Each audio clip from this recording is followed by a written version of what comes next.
வாரத்தில் எப்படி ஒரு 4-5 நாள் வெளியூரில் தான் இருப்பேன். நான் வெறும் சனிக்கிழமை விட்டு வெளில வர மாட்டேன். ஞாயிற்றுக்கிழமை கூட வெளில சுற்றிட்டு தான் இருப்பேன்.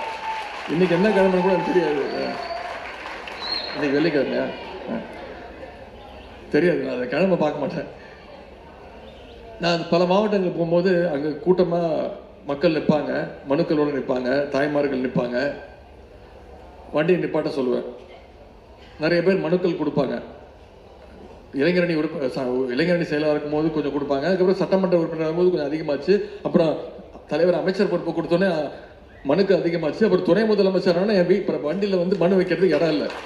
இருந்தாலும் நான் நிப்பாட்டி பொறுமையாக அவங்ககிட்ட பேசி அந்த அக்காக்களை பார்த்து சகோதரிகளை பார்த்து பேசுவேன்.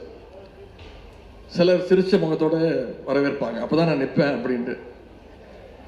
அதுவும் குறிப்பாக 14ஆம் தேதி, 15ஆம் தேதி, 16ஆம் தேதி இந்த 3 தேதியில் போனீங்கன்னா தைரியமாக போகலாம்.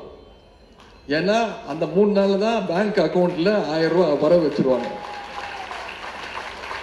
போய் அவங்ககிட்ட கேட்பேன். மற்ற நாள் நிற்க மாட்டேன்னு கேட்காதீங்க. தினமும் நின்று கேட்பேன். அவங்களோட குறைகளை கேட்பேன், மனுக்களை வாங்குவோம். என்னால் செய்ய முடிஞ்சதை அந்த ஆட்சித்தலைவரை அங்கே இருக்கக்கூடிய அமைச்சரை கூப்பிட்டு பேசுவேன். அப்போ பல பேர் பாராட்டுவாங்க, வாழ்த்துவாங்க, சொல்லுவாங்க, தம்பி அப்பாட்ட சொல்லிடு வந்துருச்சு, 1000 ரூபா வந்துருச்சு, தேங்க்ஸ் அப்படின்னு கும்பலாக கூப்பிட்டு பேசியிருக்காங்க, வாழ்த்திருக்கிறாங்க. கேட்பேன், என்னக்கா பண்ணீங்க, 1000 ரூபா உங்களுக்கு எப்படி பயன்படுது? 90% பேர் என்ன சொல்லுவாங்கன்னா, மருத்துவ செலவுக்கு பயன்படுத்துப்பா, மாத்திரை வாங்குறேன், உடம்பு சரியில்லை மாத்திரை வாங்குறேன், குழந்தையோடைய பேத்தியோடைய பேரனுடைய கல்வி செலவு, நோட்டு புக் வாங்குறது, பென்சில் வாங்குறது, ஜாமெட்ரி பாக்ஸ் வாங்குறது, இதுக்கெல்லாம் பயன்படுத்துப்பா அப்படின்னு. சில பேர் சில இடங்கள்ல சொல்லுவாங்க, தம்பி எனக்கு வரலப்பா, அந்த அக்காவுக்கு வந்துருச்சு எனக்கு வரல, என்னை மட்டும் ரிஜெக்ட் பண்ணிட்டாங்க, சொல்ல மாட்டேங்கிறாங்க, உங்களுக்கு வரலையா? வந்தவங்க இருப்பாங்கல்ல. அப்போ நான் சில அமைச்சர்கள் எல்லாம் போய் தலைவர்கிட்ட போய் இதை சொன்னோம். சில இடங்கள்ல இந்த குறையா சொல்றாங்க, இதை அதிகப்படுத்தணும் அப்படின்னு. தலைவர் வந்து பயங்கர கடும் நிதி நெருக்கடி இருந்தாலும் இப்போ கேம்ப் போட்டிருக்கோம், உங்களுக்கு தெரிஞ்சிருக்கோம். உங்களுடைய பகுதியிலேயே வந்து 2 கேம்ப் போட்டிருப்பாங்க. உங்களுடன் முதலமைச்சர் தலைவரோட பேர்ல கேம்ப் போட்டிருப்பாங்க. அந்த கேம்ப்ல பாத்தீங்கன்னா 60% பேர் மகளிர் உரிமை தொகை தான் கேட்டிருக்காங்க.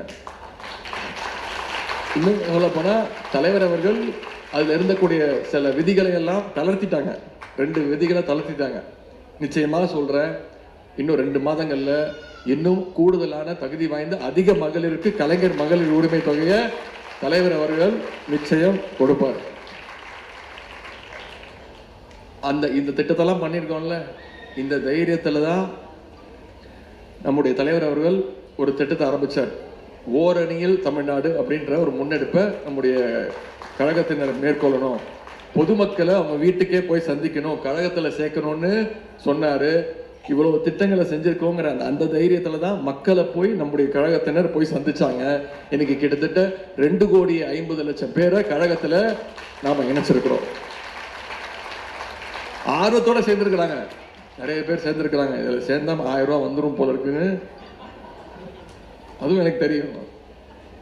அப்படி சேர்க்கக்கூடாதுன்னு நான் சொல்லியிருக்கிறேன். ஆர்வத்தோடு சேர்ந்திருக்கிறாங்க. நம்முடைய அந்த எழுச்சியை பார்த்து, மக்கள் வர்ற அந்த வேகத்தை பார்த்து இன்னைக்கு சங்கி கூட்டத்துக்கும் அடிமை கூட்டத்திற்கும் தூக்கம் போயிடுச்சு.